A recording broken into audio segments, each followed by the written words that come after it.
আসসালামু আলাইকুম। মালয়েশিয়া প্রবাসী আমাদের বাংলাদেশে ভাই বোনরা আছেন, আপনাদের জন্য একটা খুব বড় সুখবর আছে।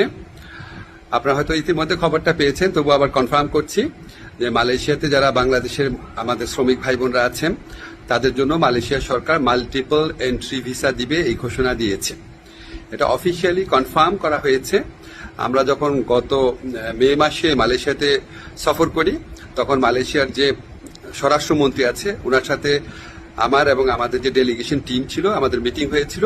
আমরা ওনাকে খুব স্ট্রংলি বলেছিলাম যে দেখেন, অন্য কোনো দেশের শ্রমিকের জন্য আপনার সিঙ্গেল এন্ট্রি ভিসা দেয় না, অন্য সবাইকে দেয় মাল্টিপল এন্ট্রি ভিসা, শুধু আমাদেরকে দেয় সিঙ্গেল এন্ট্রি ভিসা।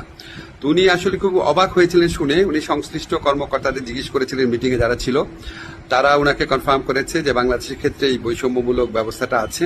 তো উনি এটা শুনে সাথে সাথেই নির্দেশ দিয়েছিলেন।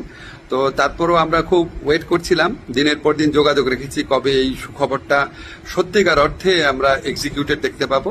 তো আমরা কনফার্ম হয়েছি, মালয়েশিয়া সরকার এখন থেকে আমাদের যারা বাংলাদেশি শ্রমিক ভাইরা আছেন তাদেরকে মাল্টিপল এন্ট্রি ভিসা দিবেন। তো ইনশাল্লাহ আরো মালয়েশিয়ার ব্যাপারে ইনশাল্লাহ আরো কিছু গুড নিউজ আমরা অচিরেই দিতে পারবো। আমাদের অলরেডি একটা প্রতিনিধি দল মালয়েশিয়াতে আছে, সামনের মাসে আরো বড় পর্যায়ে একটা সফর হওয়ার কথা আছে। ইনশাল্লাহ আমরা খুব দ্রুত আরো কিছু গুড নিউজ আপনাদেরকে দিতে পারবো। সবাই ভালো থাকবেন।